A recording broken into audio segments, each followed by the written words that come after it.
Hello everybody, this is Tim here again, here with another commentary, this time finally for Friday the 13th Part 3.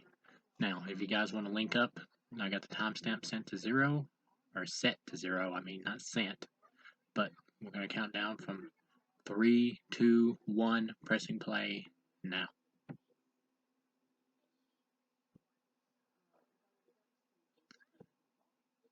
Of course, we get a recap here of the ending of Part 2, which is something I mentioned I appreciate in the commentary for Part 2, how they did like a recap for the ending of Part 1.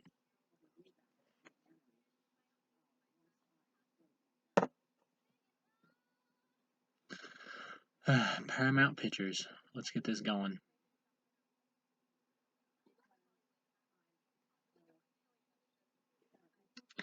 Directed by Steve Miner once again.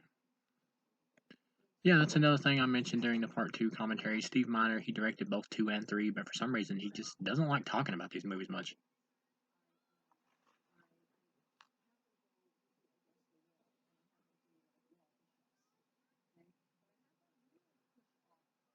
We got the return of Jenny from Part 2 here. Amy Steele, who in my opinion is probably the best Friday the 13th final girl, at least in my opinion.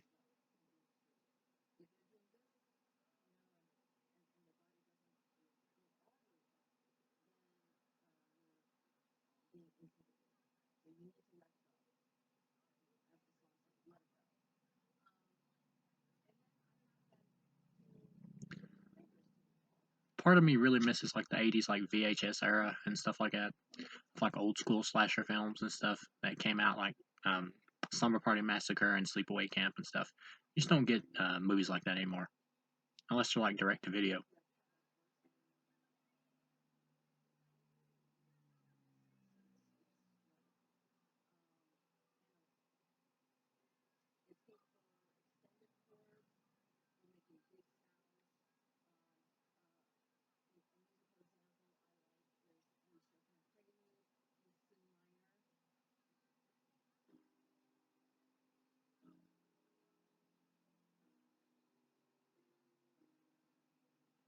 Baghead Jason.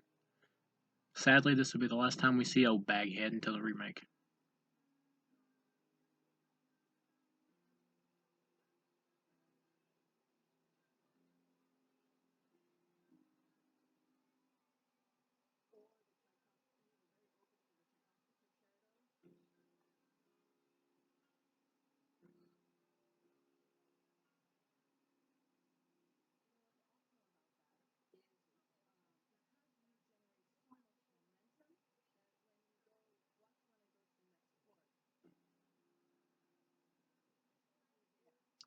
They should have brought back Betsy Palmer more in this series. Her cameo in Part 2 was really good, but she's just underused in the series as a whole.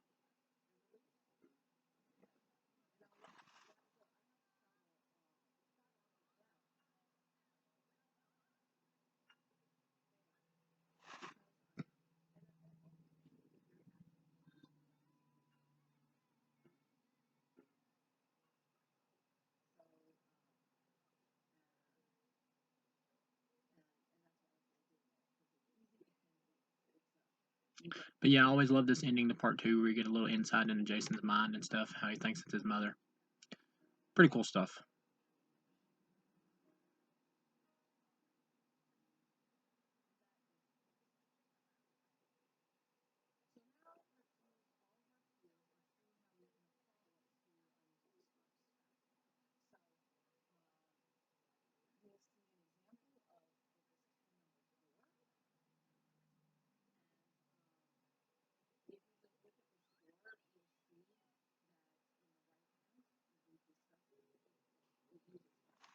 Man, I missed the Friday the 13th franchise. At least we got that TV series coming out, which I'm still skeptical on, but we'll see.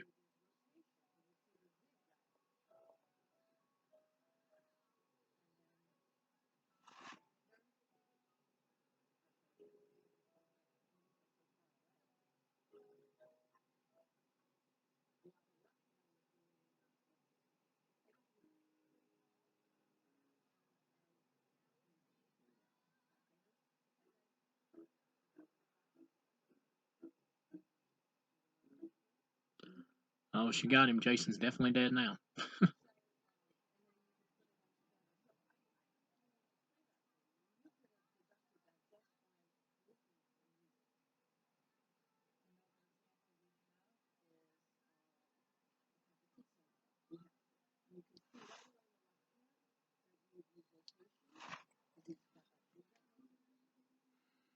Of course, we see Jason crawl away here eventually. They just kind of skip over the window scare from part 2. I guess that kind of implies basically that was a dream, since they don't show it again.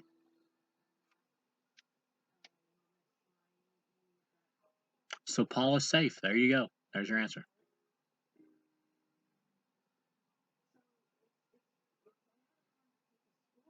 Also miss seeing Jason's shack in the middle of the woods. Never get to see that again either.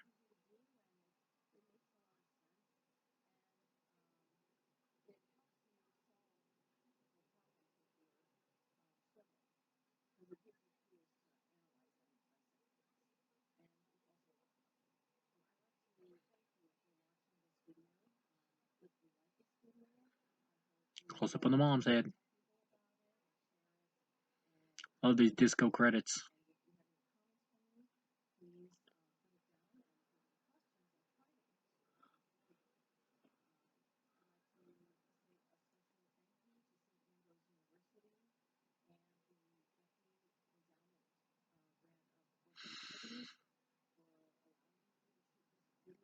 Yeah, baby, 3D.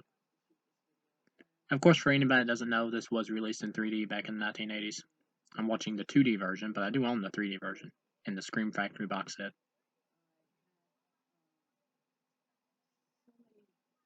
Richard Brooker is Jason.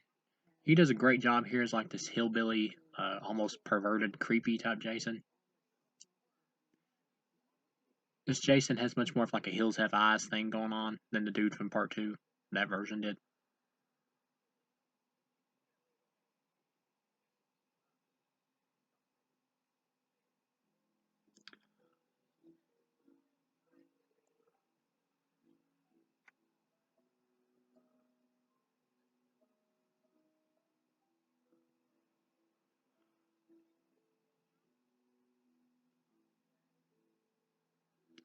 Yeah, these old school 3D credits are the bomb.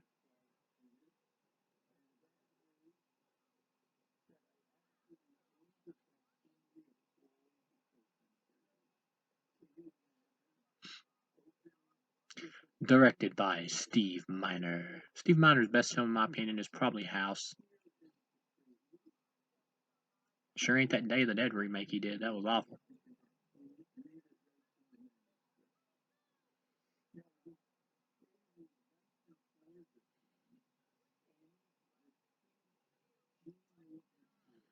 Close up on the convenience store.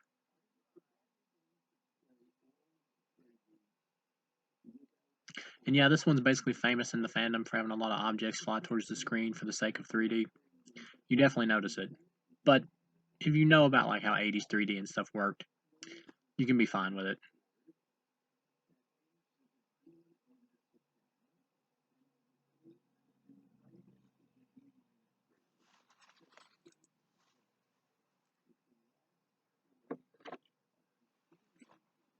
Oh, we got that Notch's wife. Here comes the 3D steak. Whoa!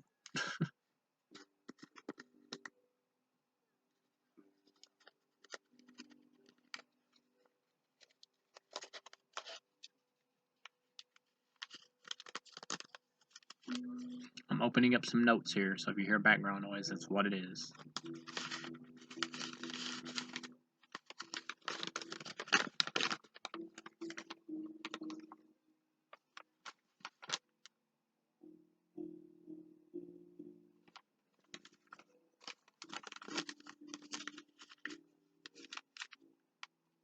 But yeah, I like this Jason better than the Jason from part 2. He's more intimidating and he just has more of a creep factor.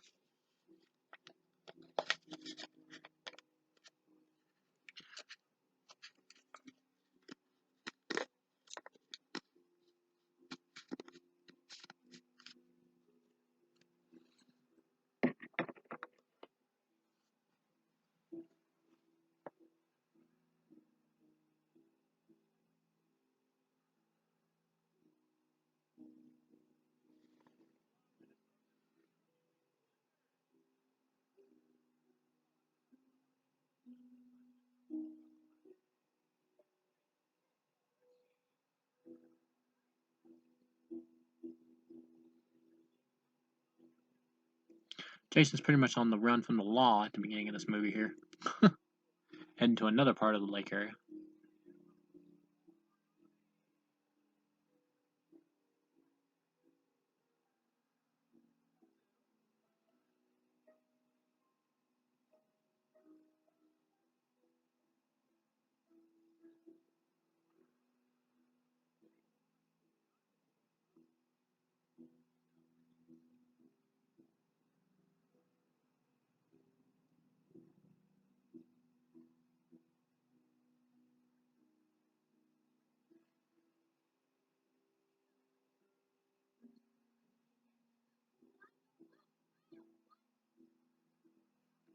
We're also supposed to get the implication that Jason like steals the couple's clothes or whatever, steals the man's clothes, so he can change outfits. But they never really show that, so we're just left to kind of assume that. I believe they also say that in the novelization.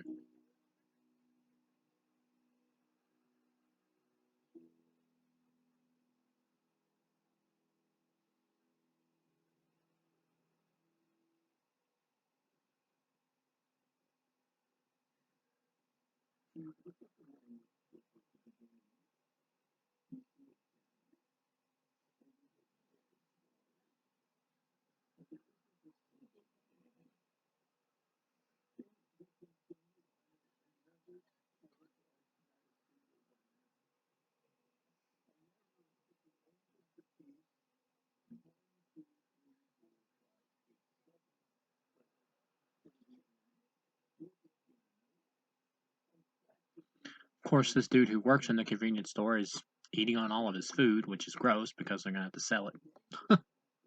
But at the same time, I'd probably do the same.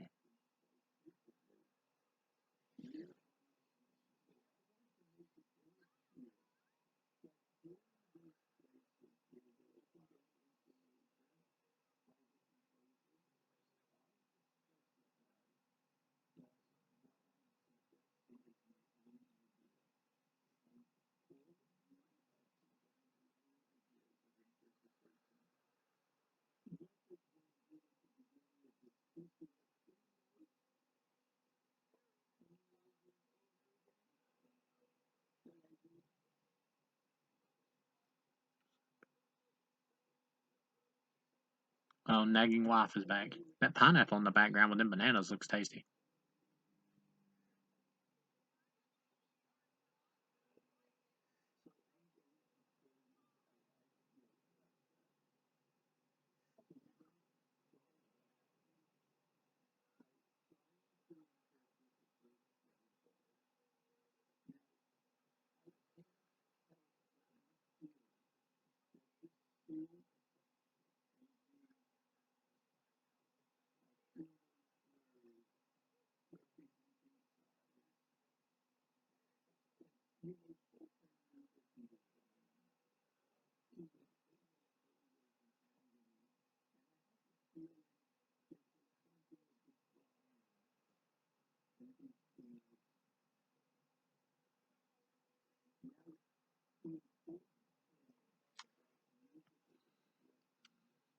Now he's taking a dump.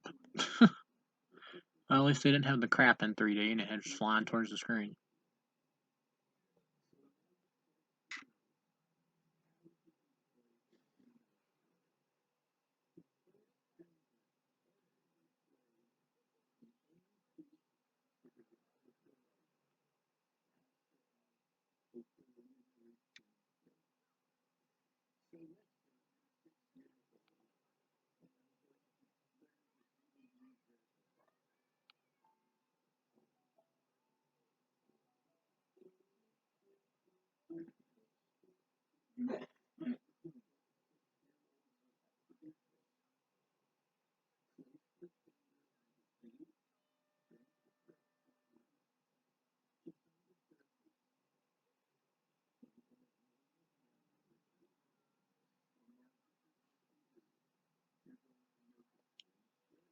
Oh, he's about to get cleavered.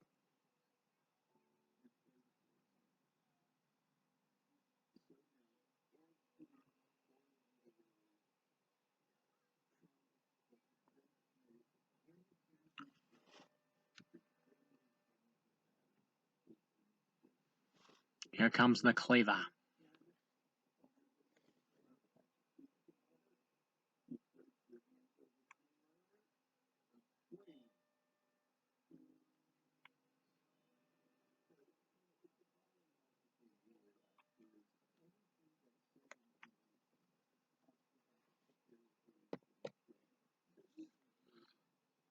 Oh, you've just been cleavered in 3D by Jason. You are now famous. Time for the bitchy wife to go.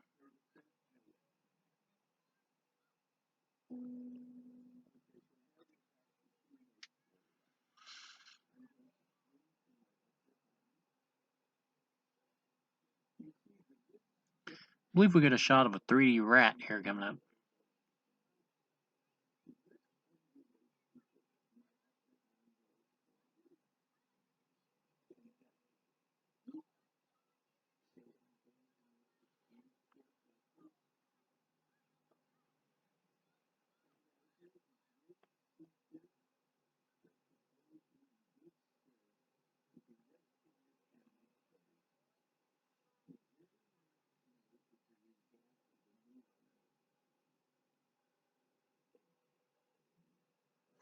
Yeah, there's that 3D rat.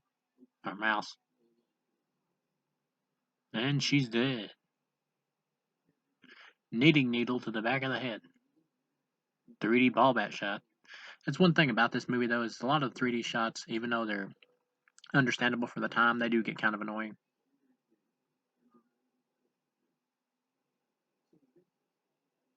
Just because there's so many of them. Now we're introduced to a new batch of teens for this movie.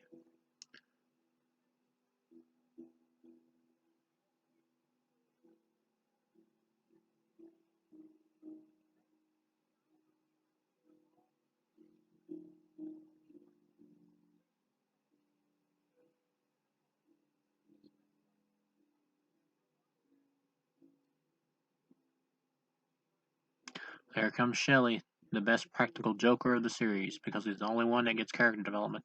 Of course, now this guy's like a popular lawyer.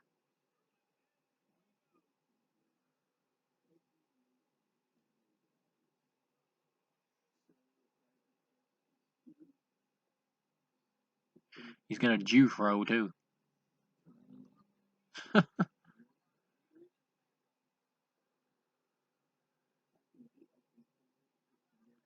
And we got the Andy character here, who's famous for the movie for being able to stand on his hands constantly.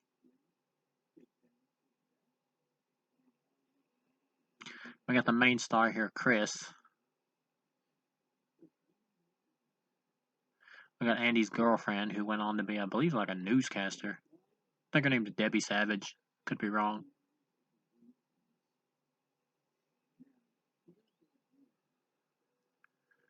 And we're introduced to Vera. I think Vera still looks pretty good today. I could be wrong. But I seem to remember that.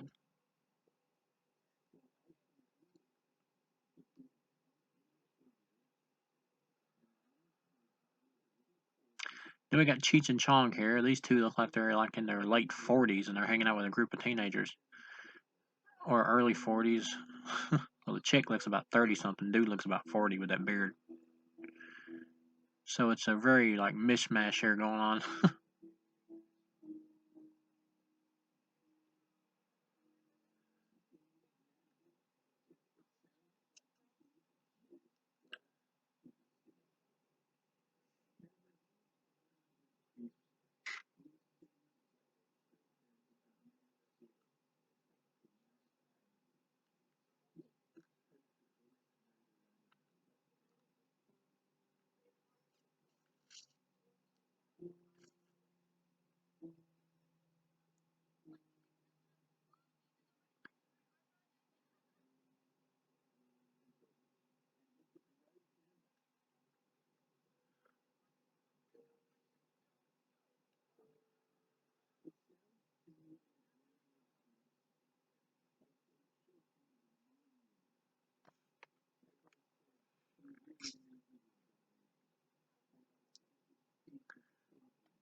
I do like this gag where they all start eating the pot because I think the cops are coming after them. This is kind of funny. It's cliche, but it's funny.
Got a dead rabbit here, and the new Crazy Ralph replacement coming up.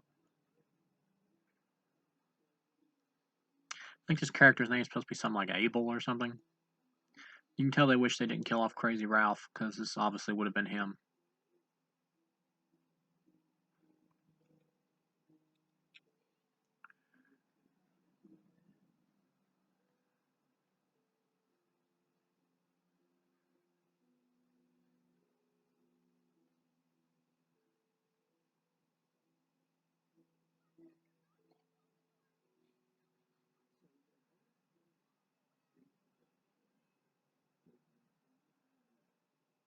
Of course, he has an eyeball here for the 3D eyeball gag gimmick. But he says that basically that Jason gave it to him, which makes you wonder, did Jason actually give this to him, or is this dude just like found it and he's crazy? You know, and it's just from a random victim. Maybe one of the shop owners or whatever.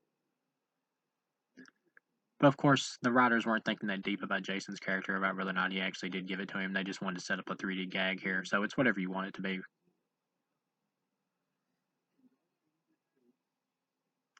And he showed the eyeball towards the camera. Good job, old man. Welcome to Higgins Haven.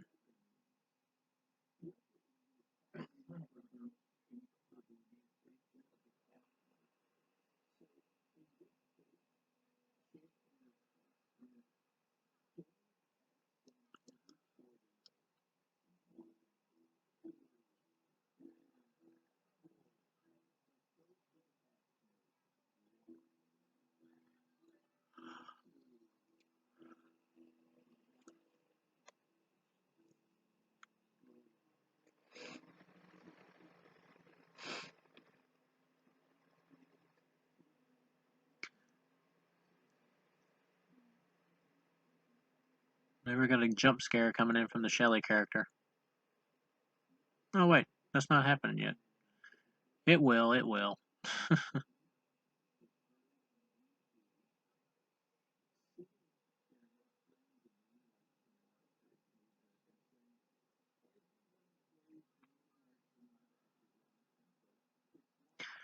This must be the moment where we get a jump scare from the Rick character.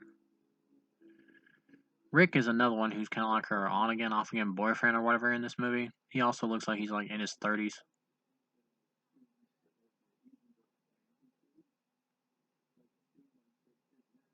Not that that's old, because it isn't, but compared to what's supposed to be a teenager, though, he looks like twice as old as anybody else here, other than the dude that looks like Chong.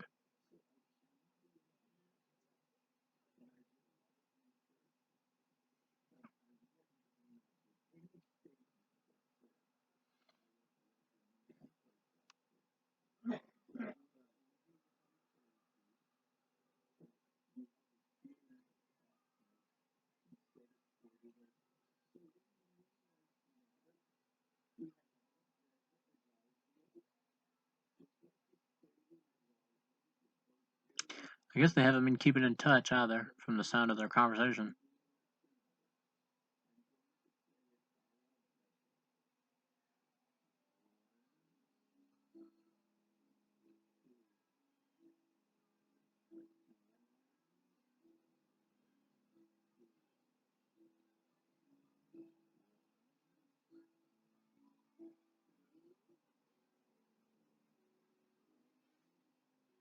Ah, here's the Shelly jump scare coming up.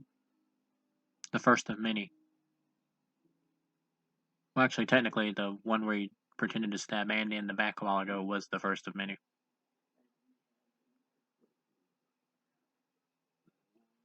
Hello, Shelly.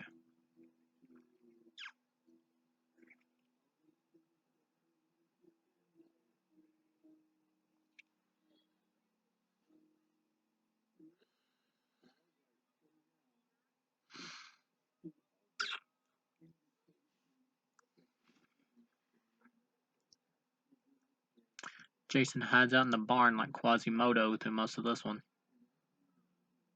Ashamed of his face because he lost his bag.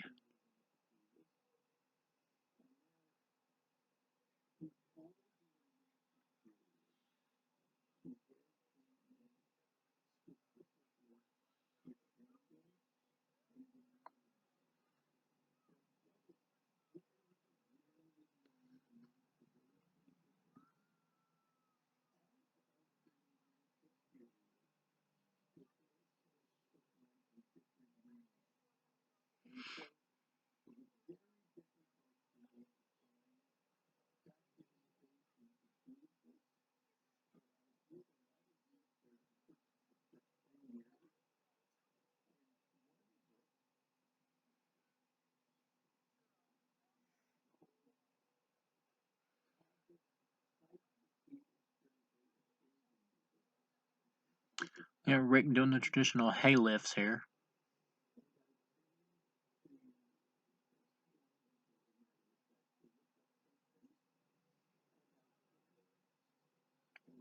I worked loading backer for like multiple years, and man, did it suck. This is what this reminds me of.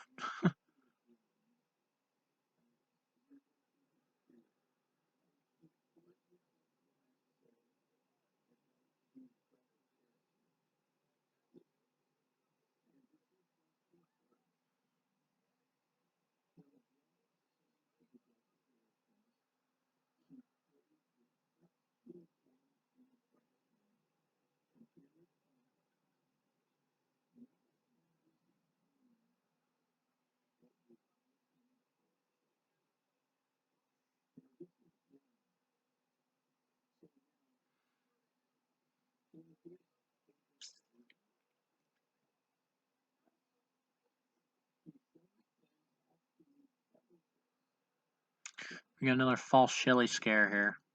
Of course, at this point, you know Shelly's just bullshitting, and it's too early in the movie for Jason to start taking everybody out and letting everybody else know about it. Because Jason's more of a silent stalker killer. He takes them out one by one without the others knowing.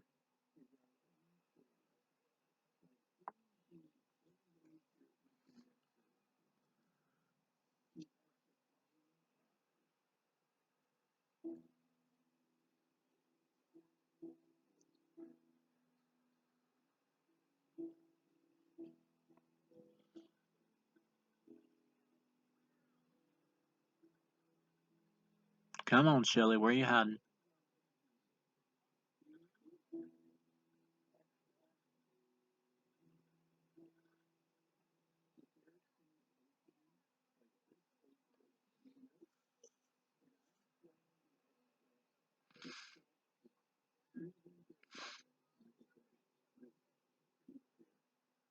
There you are, old Shell. Right in the juice roll.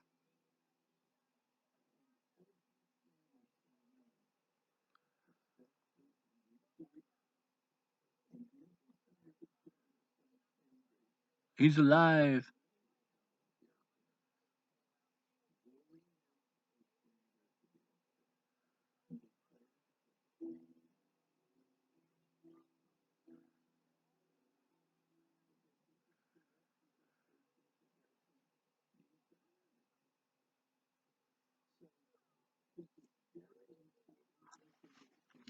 We're almost up to one of my favorite scenes with the bikers here coming up, which is hilarious.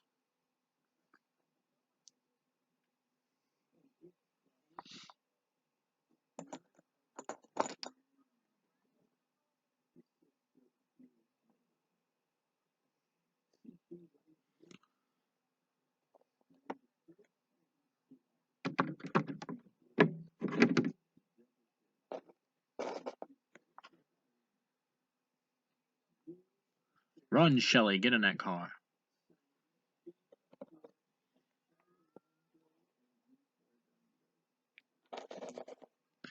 I would love to go back in time and watch this movie like back in the 80s, along with like all the rest of these Friday 13th movies, like on the premiere nights. Would have been a blast.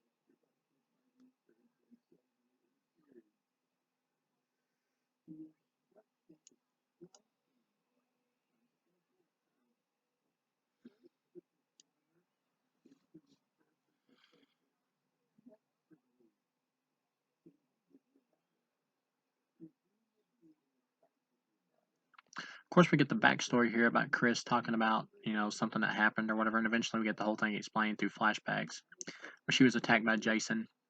Now, the movie doesn't come out and say it, but it does imply that maybe she might have been a victim of rape or whatever, and it kind of plays into that with her feeling like uneasy about sex and stuff with Rick and everything. That was like a bigger thing in the original script, I believe, or the first draft of this, or the original draft or whatever. And the actress who plays Chris actually asked for that to like be toned down, I think, which is weird that they would make cuts to the movie because of something that the actress said, but they did, and it happened and it got toned down. Which nowadays, if you think about it, Jason like raping somebody or whatever really doesn't fit in with the character. But at this point, they're still experimenting with him and they're still keeping him in that like hills have eyes, mutant creature in the woods vein. They haven't defined Jason yet. That doesn't truly happen really until like either part 4 or part 6. But they just got the MO like completely down pat. For his character at least. In terms of the formulas for the movies, though, they pretty much get that right here. Horny teens and pot smoking. Yeah, we got the biker gang. An interracial biker gang because there's a white dude there as well.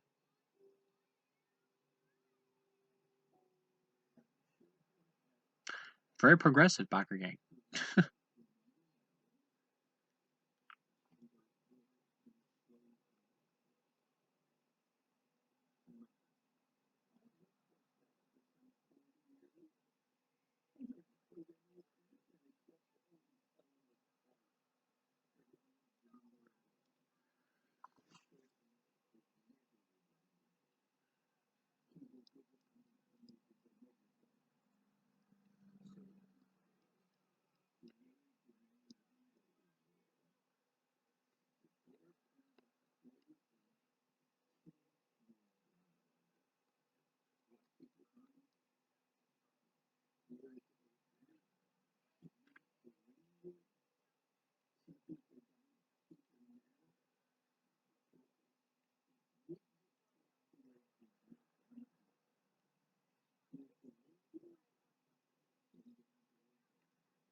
This is hilarious. The way he smiles at Shelly and then busts the windshield.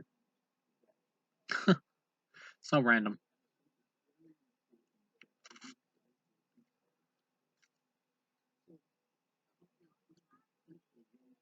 Time for Shelly to get some vengeance. Gonna run you over.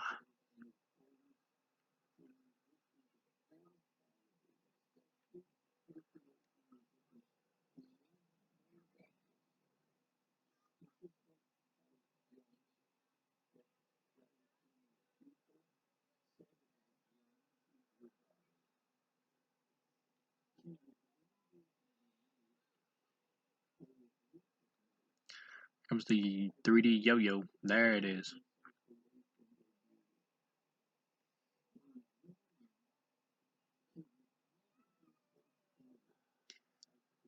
These characters feel more stale than the main group from part 2, in my opinion.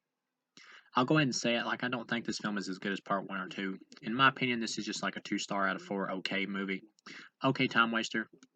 It's not on the level of 1 and 2. There's more concern here with the 3D and stuff and how that works than there is like the writing and characters and stuff. Which is kind of the biggest downfall of this one. It's not a terrible movie though, and it's not the worst in the series. But it's just kind of okay.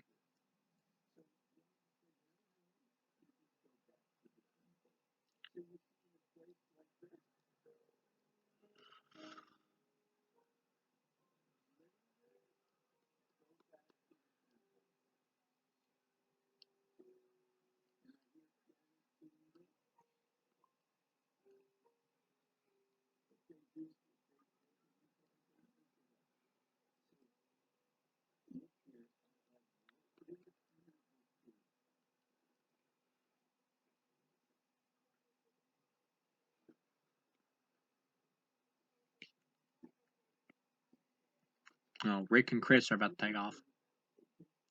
It always makes you wonder though, like these two main characters here like take off. Jason takes everybody else out like through the night or whatever. What if these people didn't come back until like the daytime the next day? Would Jason like still like go after them randomly in the sunlight? Or would he like wait around for them to see if they stayed there until the dark? Or what? Or would they just freak out when they didn't see any of their friends there and then they would just take off? Would that just be the end of the movie? I mean, it makes you wonder.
Oh, they're gonna cipher some gas, baby. I assumed they were gonna cipher the gas and then burn the barn down in order to get revenge.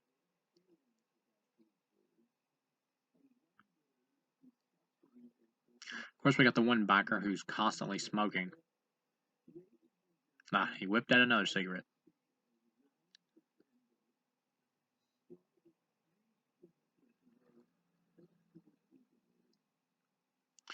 Now here's this moron randomly wandering off from the biker group to go into the barn. Now what if one of the teens would have saw her? Not thinking too good there, are you, Fox?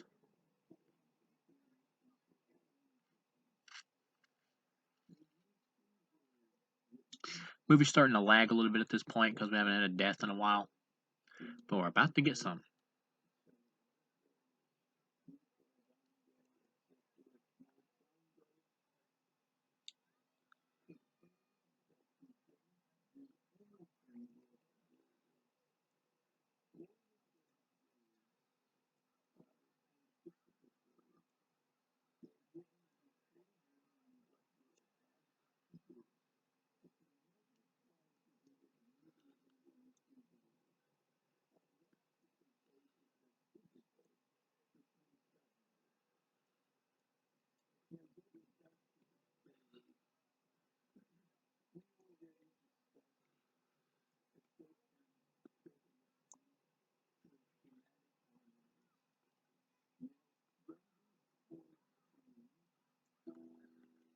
Jason really looks like Sloth from the Goonies in this movie.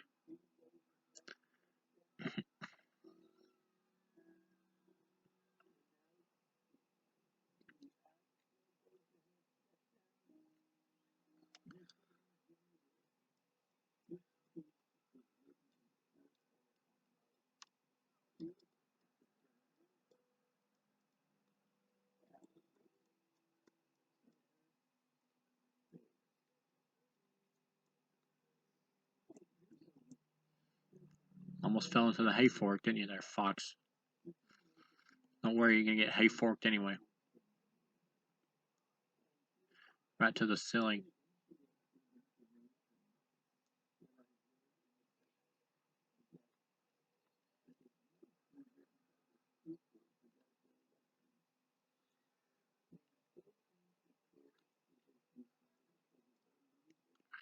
She's going up to investigate a strange noise. Did Scream teach you nothing?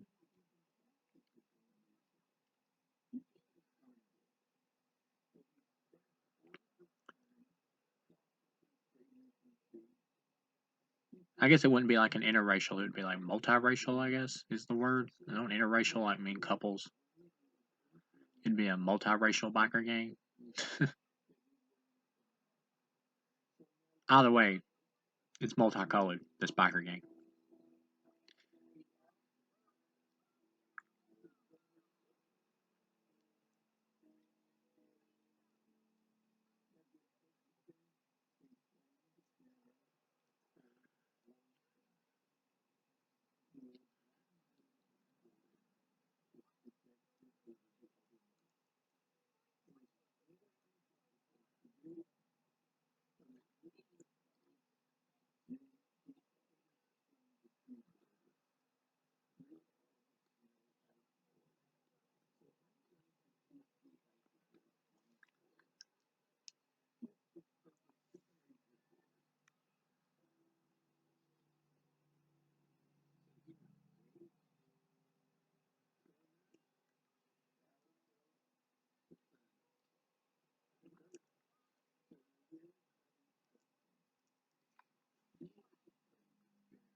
It would be cool if we could get a scene where Jason like takes on a whole group of bikers in like a fist fight or something. He just like rips them all to pieces.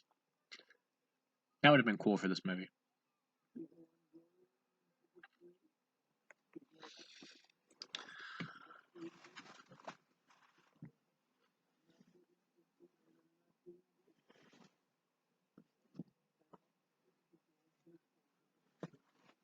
Fox didn't make it, man.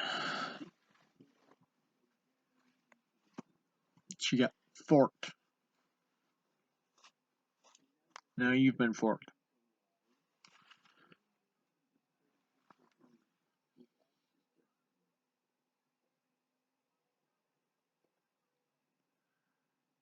He finally spit the cigarette out. Smoking kills, man.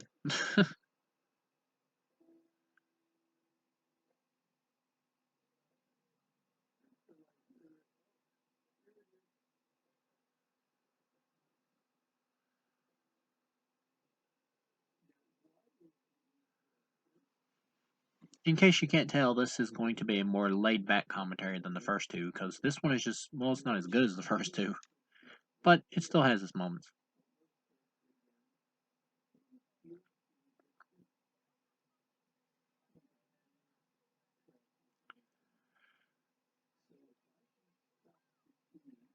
And then with the body of Loco,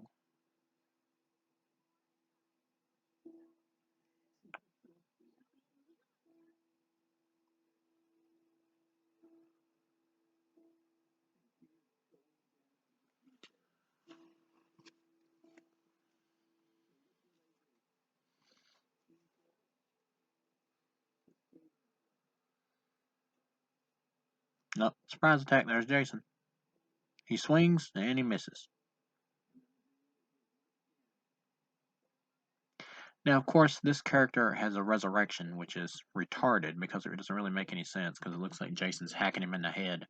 So, how he comes back to life, no idea. But he just comes back to life for a brief second at the end, just for a DX Machina scapegoat for the main character to be saved.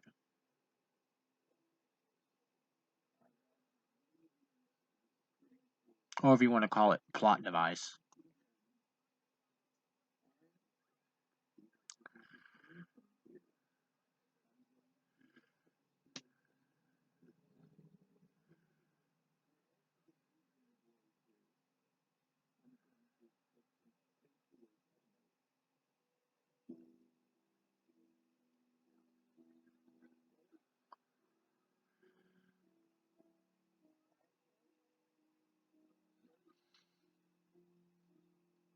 I think this is where we get the full flashback scene here, finally.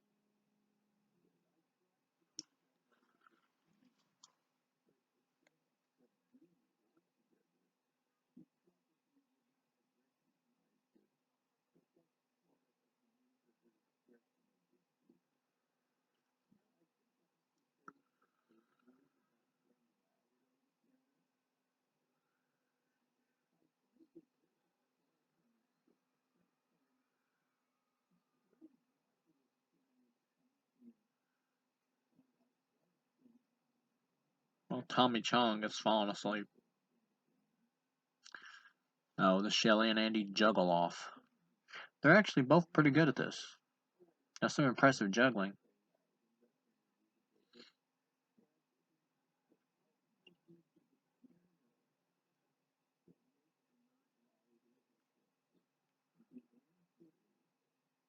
Of course, Andy is about to be taken out by his own woman here.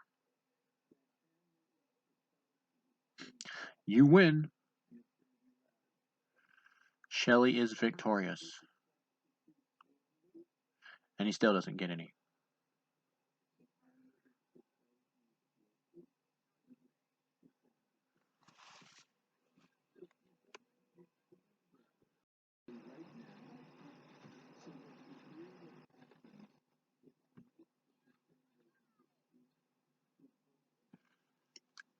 Shelly's a hell of a juggler.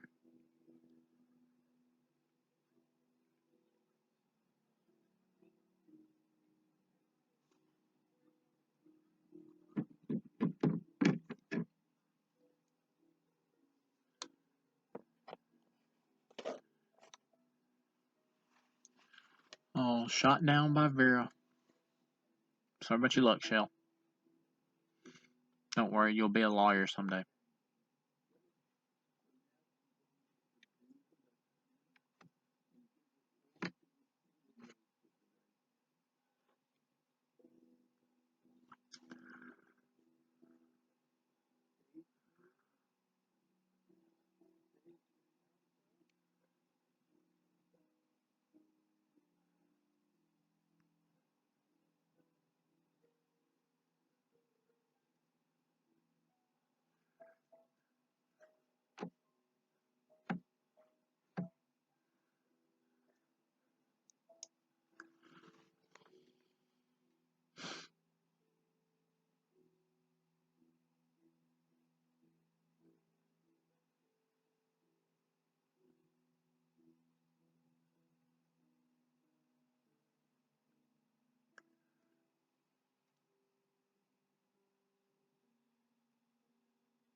They're gonna do it in the hammock.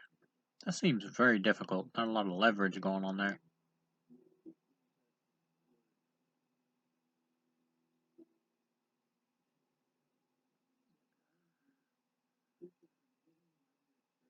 But Andy's an acrobat. Maybe he can pull it off.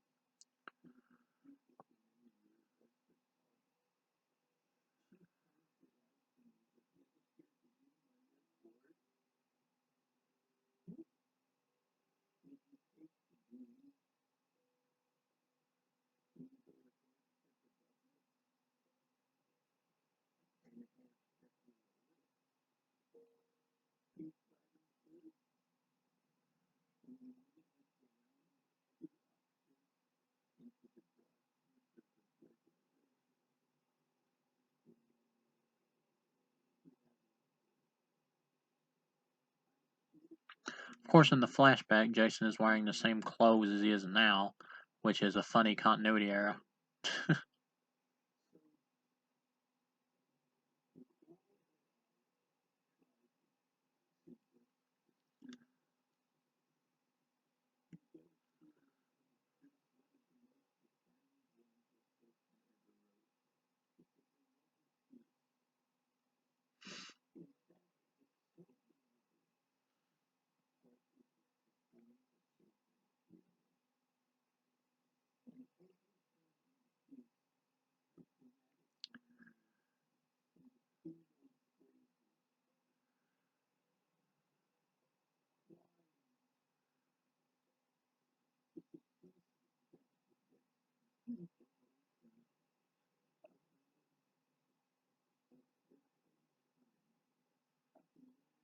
Here comes the J-Man.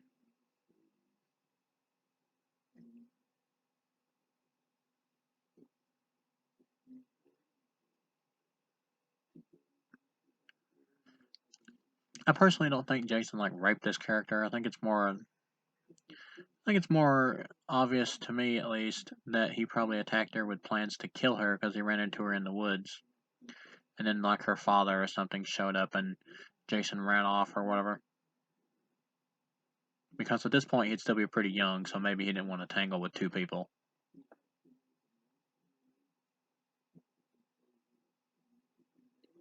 And he'd be more new to the killing business at this point too.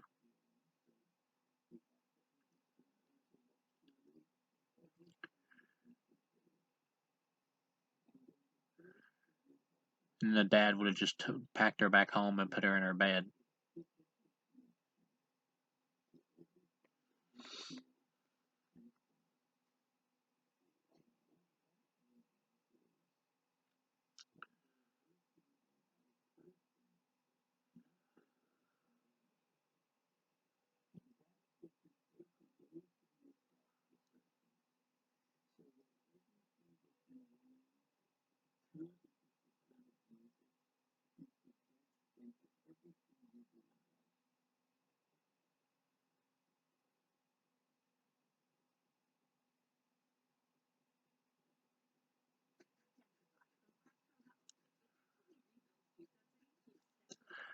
Of course, the vehicle's messed up, so now they gotta walk back to Higgins Haven.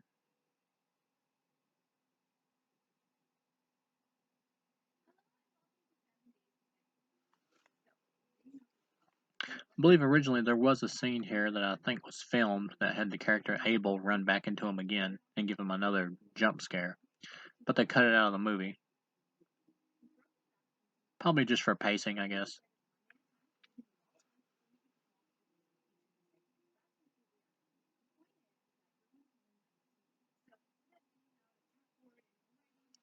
There's also an alternate ending to this movie that I think was filmed, because I know you can see photos of it, or production stills, where the dream sequence at the end is like Chris hears her boyfriend and she runs up there and opens the door and it's actually Jason. He decapitates her and then she wakes up.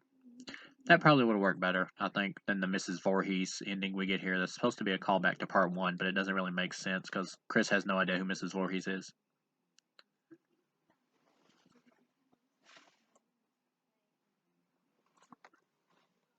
Here we got Tommy Chong about to smoke weed in the outhouse.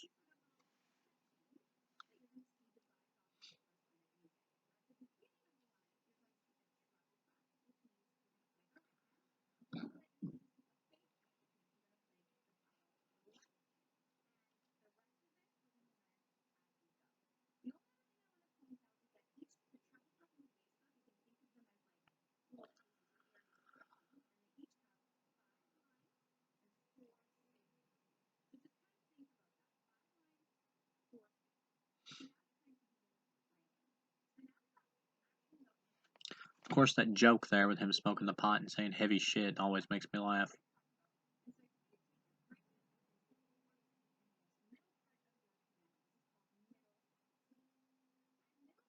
While Jason's shaking the outhouse.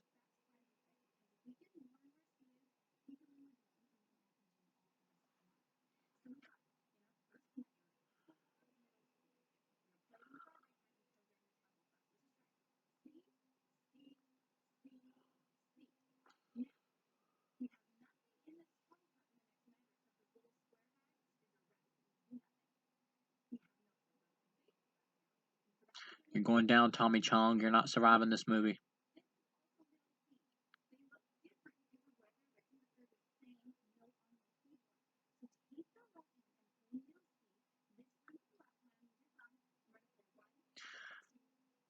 We got some more time killing in the barn here. Jason doesn't attack these two when they're together. He waits till they're separated, but pretty confident he probably could have killed Tommy Chong here and his woman pretty easy. Of course, the characters' names are Chuck and Chili, but they might as well be Tommy Chong and his woman.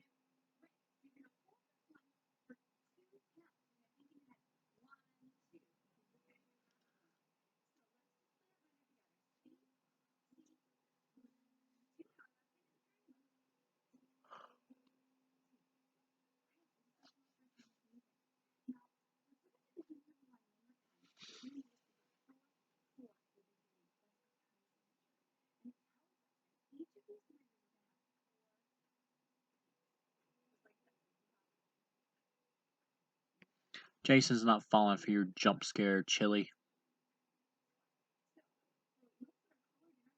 Of course, they think it's Shelly, who at this point is still alive.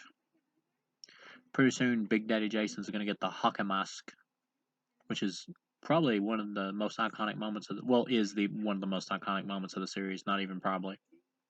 And it should be.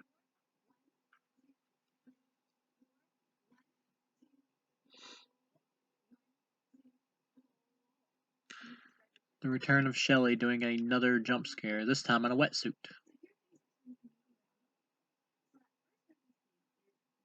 But thank you, Shelly, for bringing that hockey mask.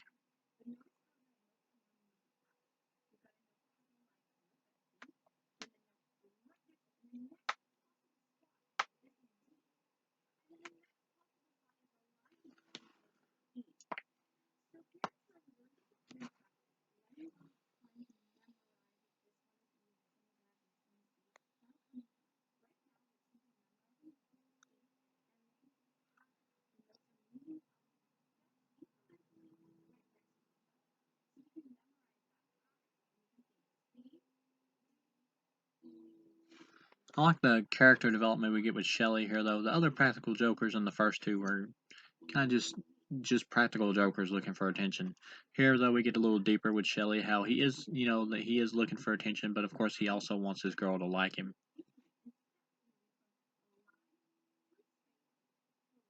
Shelly has a crush.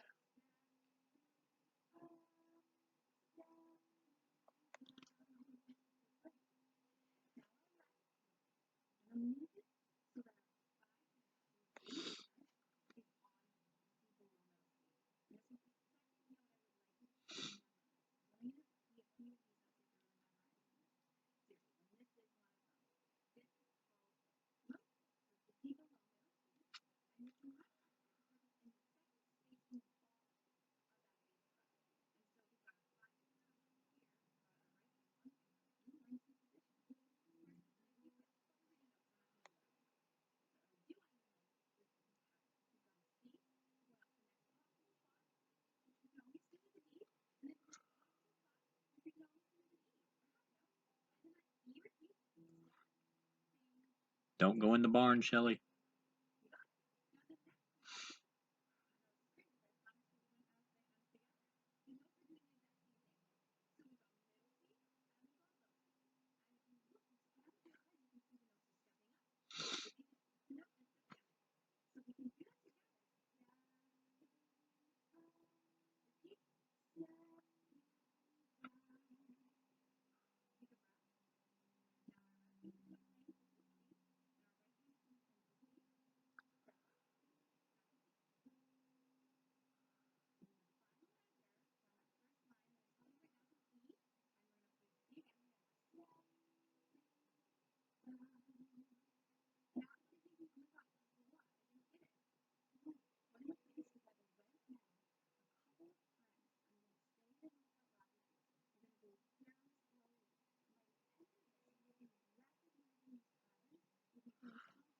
Oh, Shelly's wallet. Aw, a picture of Shelly and his mommy. Shelly loves his mommy. That ain't gonna help him now.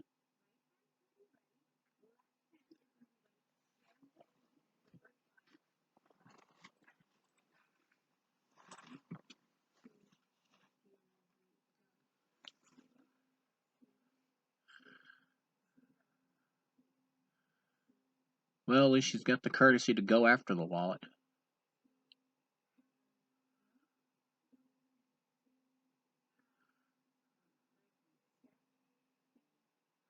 In this movie, the lake really doesn't look like a lake. It looks more like Crystal Pond.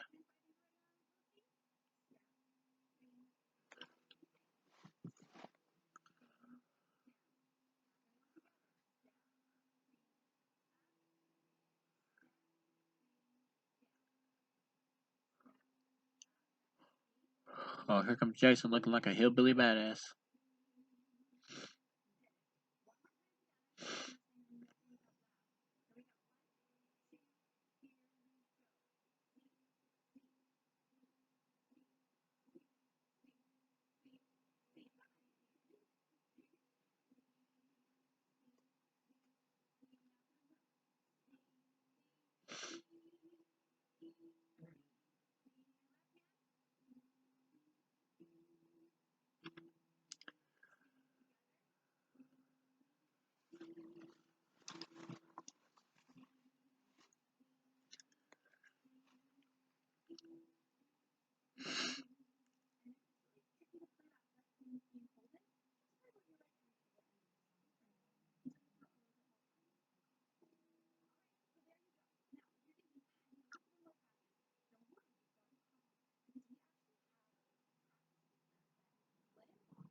Yeah, Andy conquered the sex using his acrobat skills.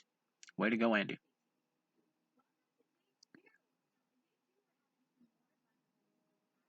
They gave Jason like a hunch in his back in this one to put forth more of that hillbilly type feel.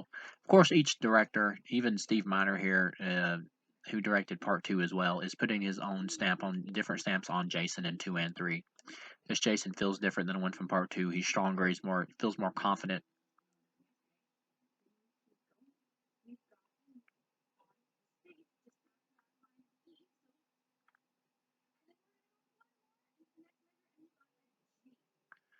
I guess in a way you could say that's kind of an evolution of the character from part 2, that version of Jason. But at the same time, though, having it being played by a different actor makes it feel different.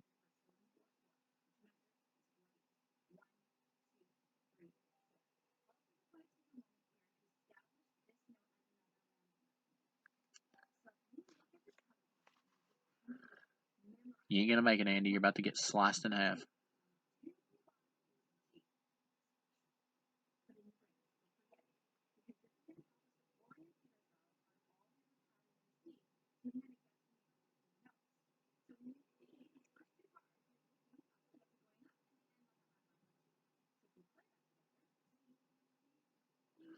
Here comes Andy. Here comes the pain, Andy. Oh, dang, what a hit. Ooh, that looked brutal. That's worth 3 stars just right there, that kill.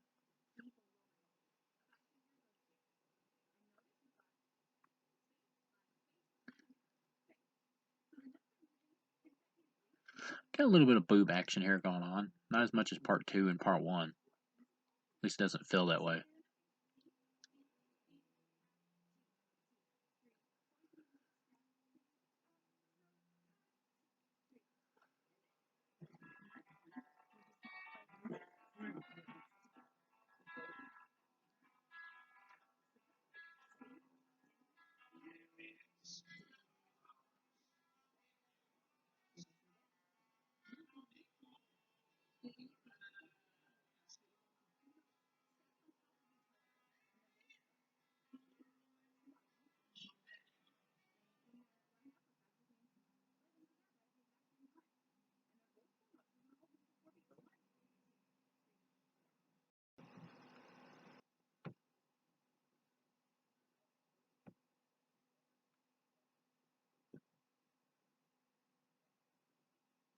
You're going down next, Debbie.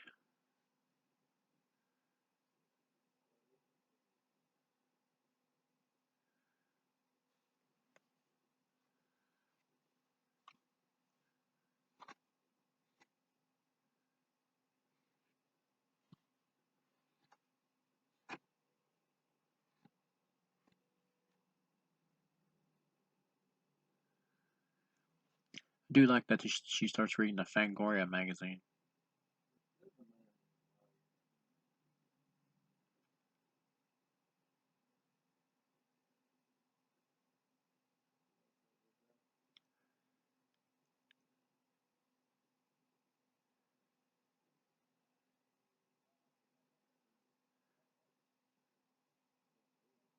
There comes the death.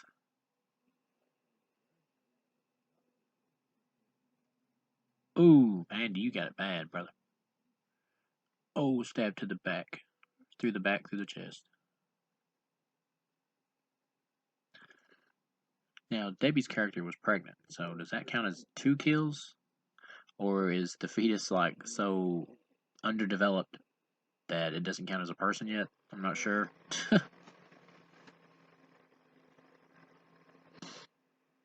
3D popcorn.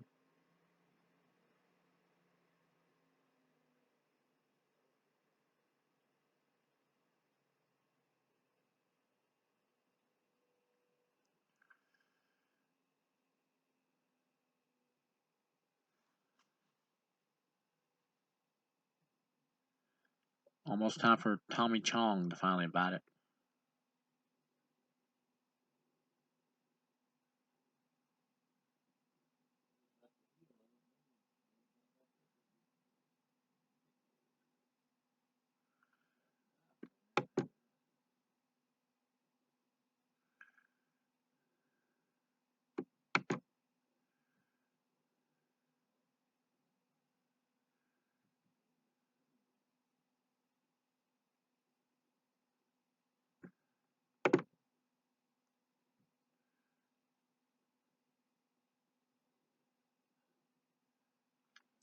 You're going down, Tommy Chong.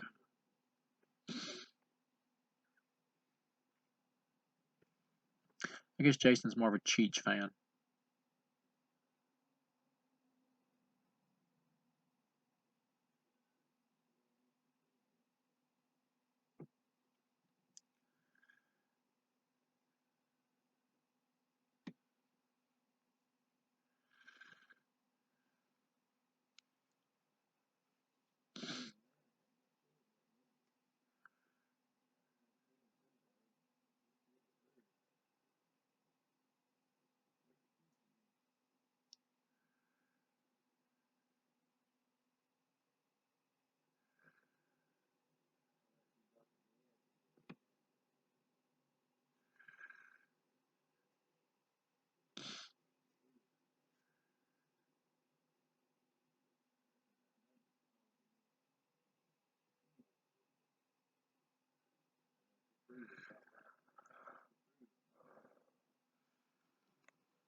I like the fact that Chong gets electrocuted, but I would have liked a little bit more blood, like shooting out and stuff.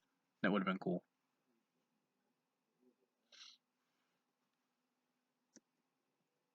And of course, we finally get the reveal that Shelly is actually dead.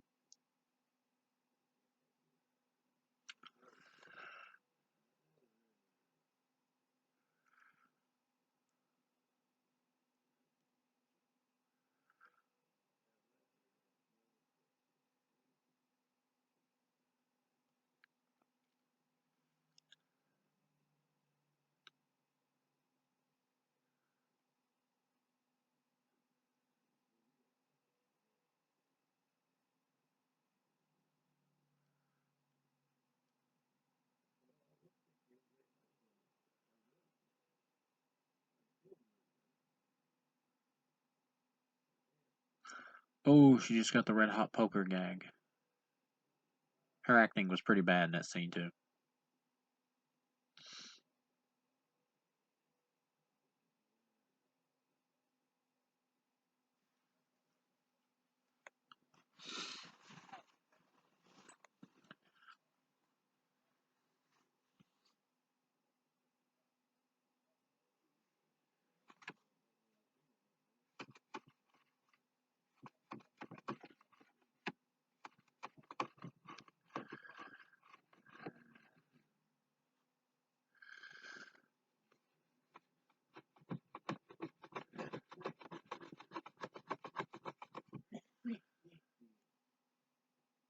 I just realized Jason has taken everyone out except for the last two.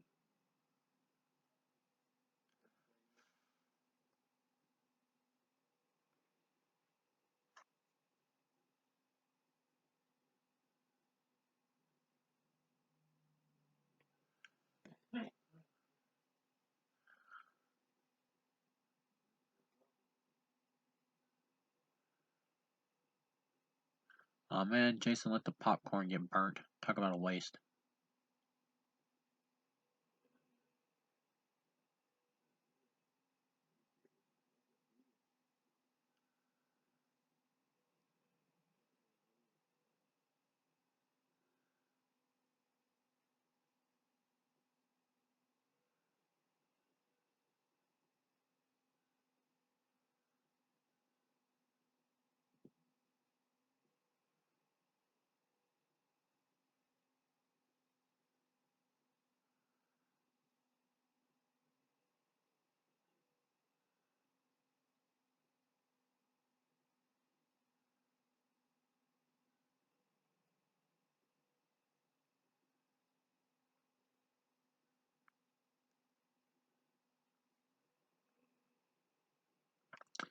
Rick gets the most famous death in this movie.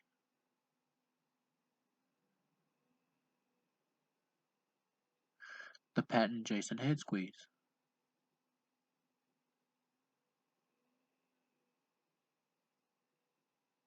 Except this time with an eyeball with a wire attached to it coming out.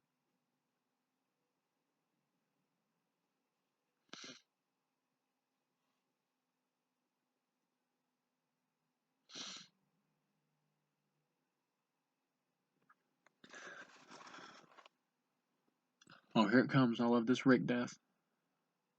Oh, that was great.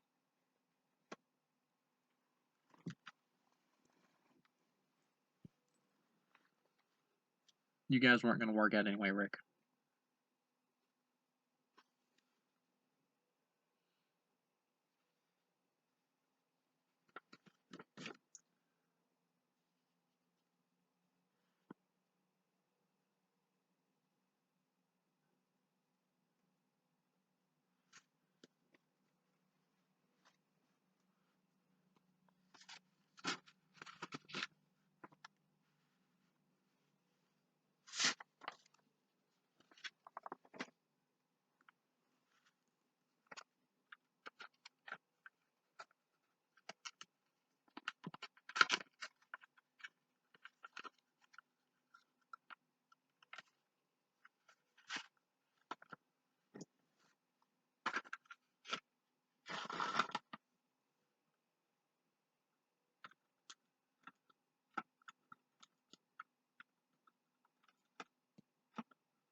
About to do the traditional discovering of the bodies that they do in all these movies.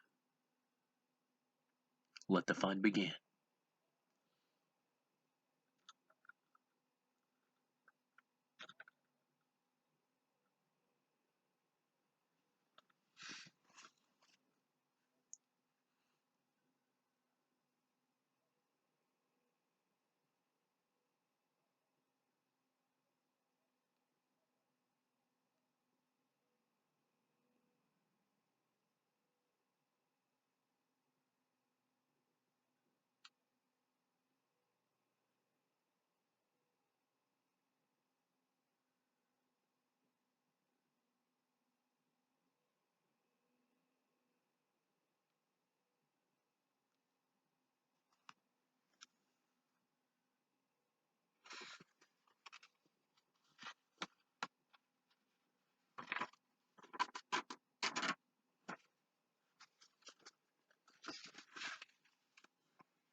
Rick, you're about to go through the window.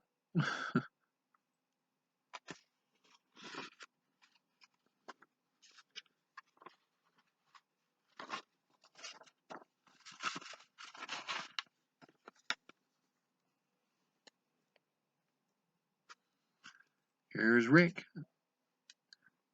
No, if this would have been Freddy, he would have said special delivery.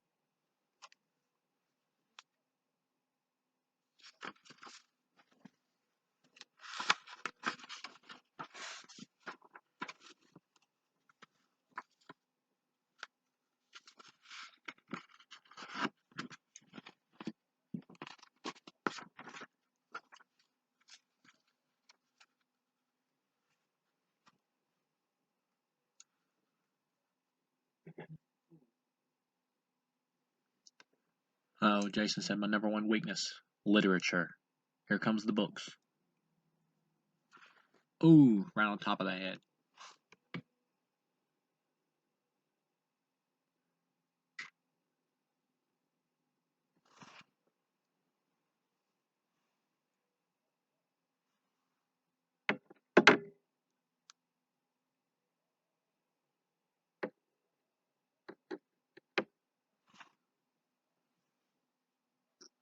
Jason never learned to read.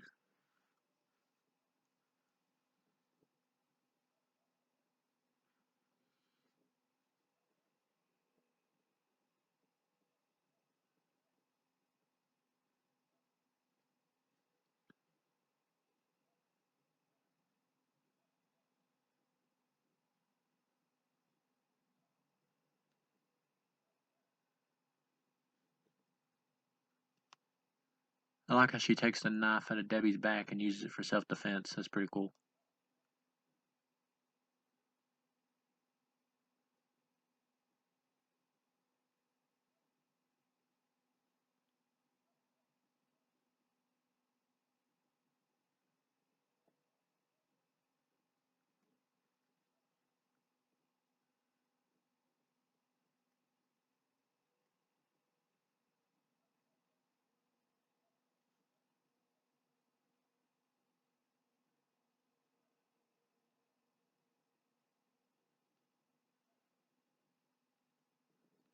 Look out, Jason. She's packing heat.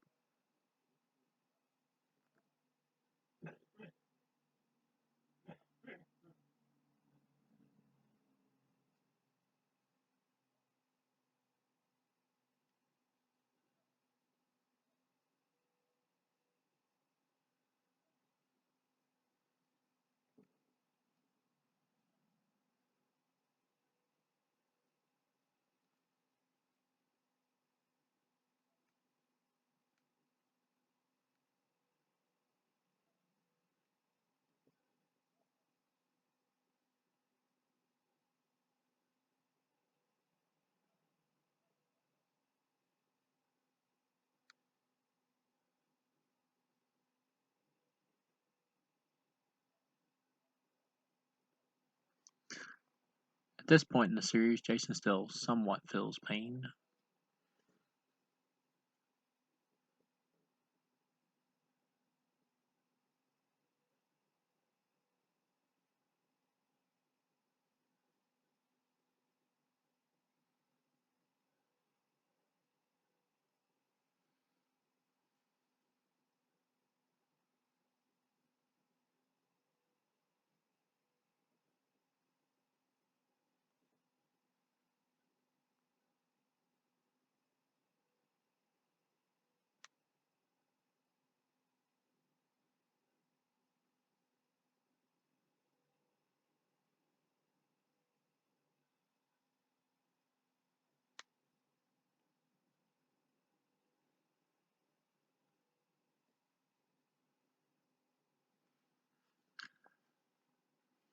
Of course, they already set it up for her to run out of gas here, so she ain't going nowhere.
I like that Jason still runs here, just like part 2.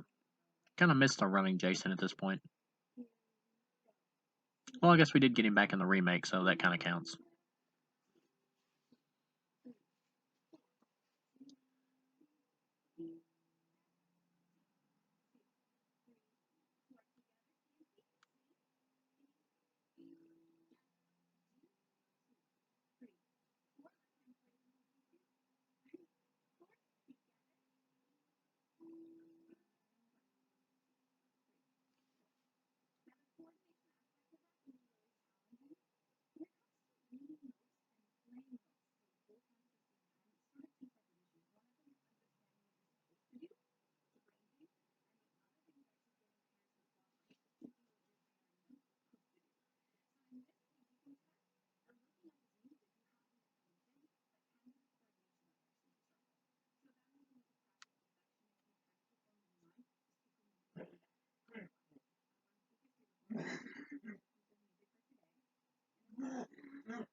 I like that Jason shows anger here while he's looking for her. But there's no way she could have gotten all the way to the top of that barn like that quick. At least I don't think so. But then again, maybe she's like a track runner. Who knows? But yeah, Richard Brooker plays a great Jason here, showing how Jason's getting pissed off. I like that. When they add more human elements to Jason or whatever and give you more insight into his psychology, I always enjoy that.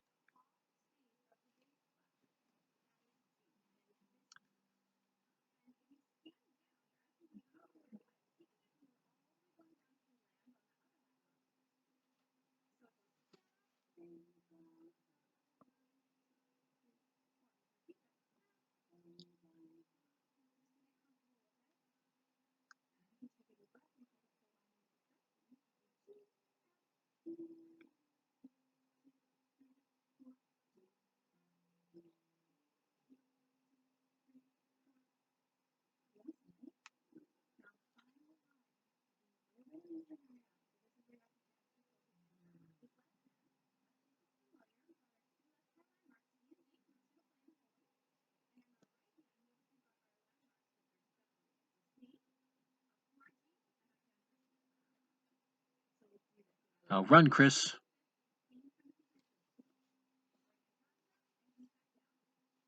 I do love it when she hangs Jason. This is a pretty awesome scene.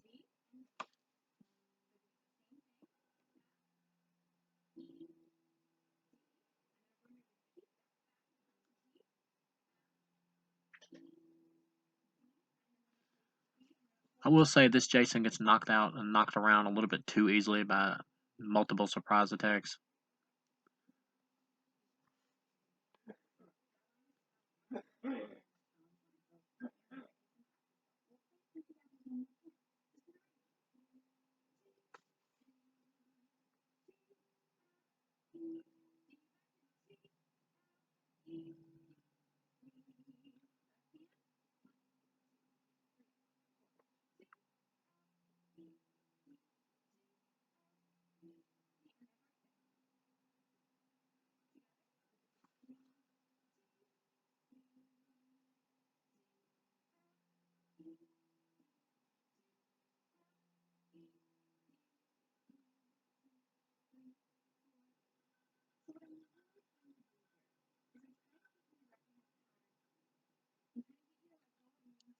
That Jason hanging is really cool. Of course, that doesn't work either.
If you feel like you're getting ahead of me a little bit here, that's just because I'm watching this online and it is a little laggy at the moment.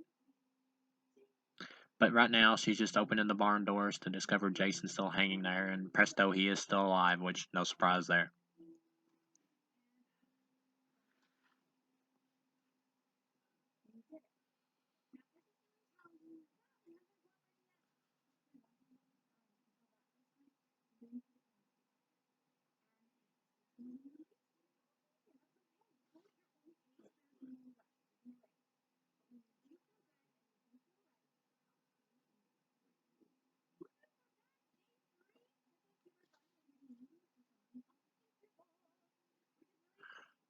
There comes the black character plot device. Sorry, man, you're here to die. My version's being a little laggy again. Oh, there it goes. Back to normal.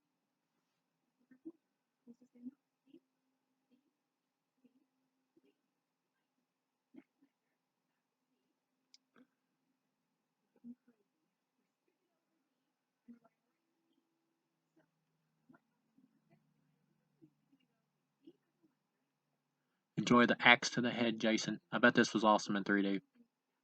Where he's coming out towards you. Oh, lag. Next time I'll just pop my own copy in instead of watching it online.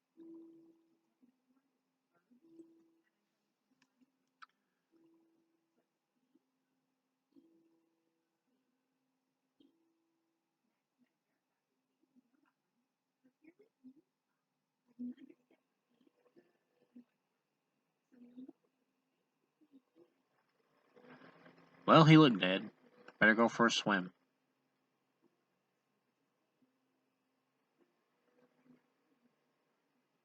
Of course, at this point, the last survivor getting in a canoe is like a tradition thing in these movies, even if it really doesn't make sense at this point.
The jump scare ducks.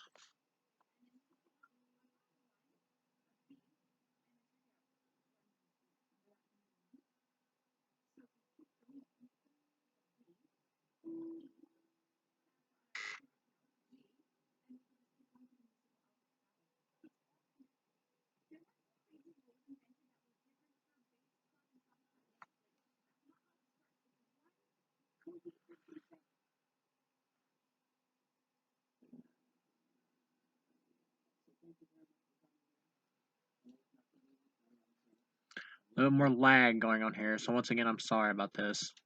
That's what I get for watching something online on this particular website.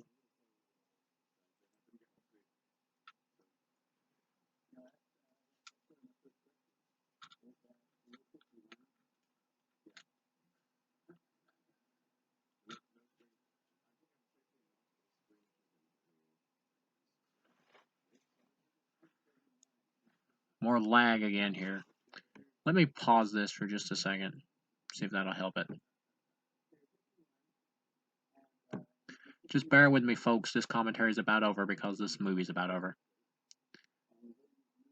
I know this probably isn't as good as my part 1 and part 2 commentary, but, well, to be fair, the movie's not as good. Not terrible, though, like I said. This is just like an okay time waster.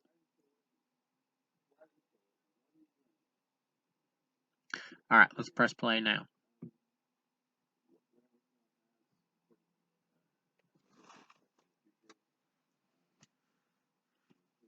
There comes Jason. Or is it Jason? Spoiler, it's a dream sequence.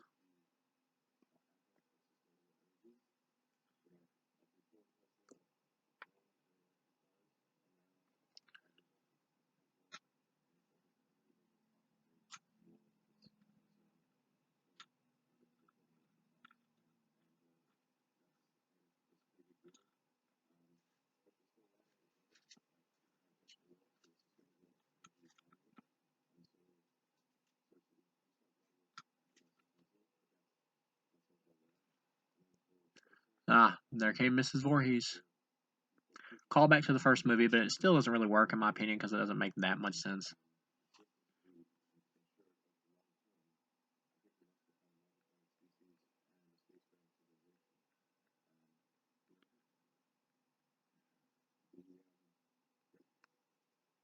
Here's the police, completely pointless.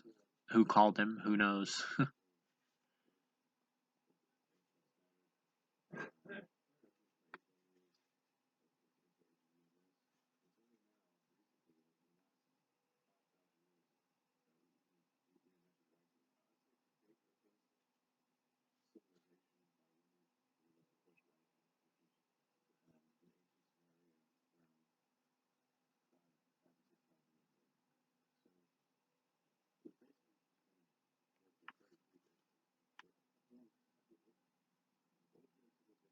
I like the fact that the Chris character, though, is acting like she's losing her mind.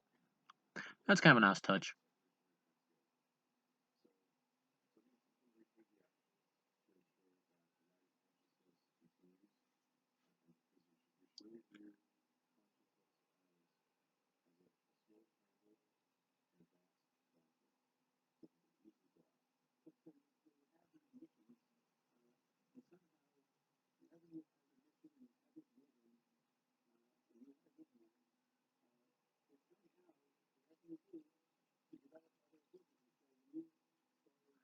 I like the close up on Jason's body, how it's just laying there. Once again, they got the ripples coming up out of the water. Like the first one.